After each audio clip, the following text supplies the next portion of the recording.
Luting mandeman dulu. Bisa bisa bos. Bisa apa bos? Bisa belebun macam. Kau tak ada sesak malam mah.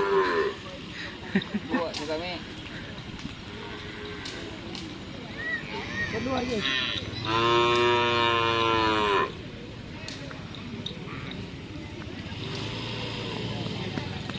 Ini malah tidak awak lagi.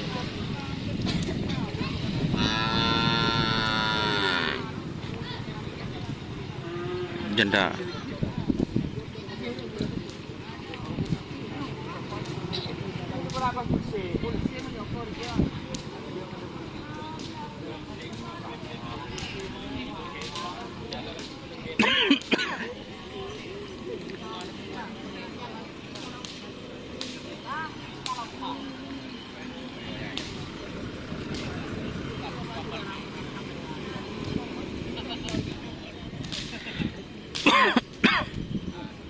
Wali wasarap tu waktu itu kau ni ada produk.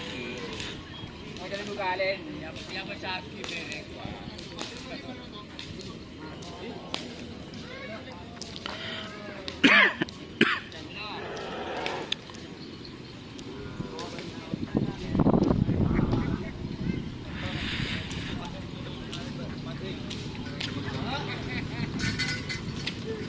Ini macan potes.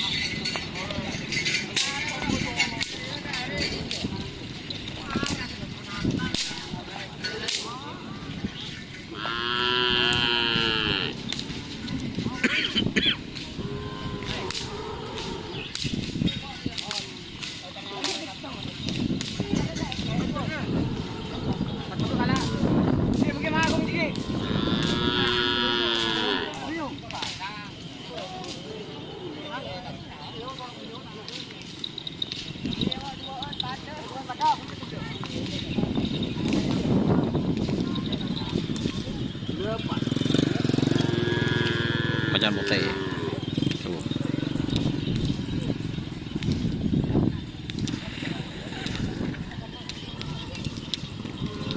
Kali ini latihan full ya teman-teman.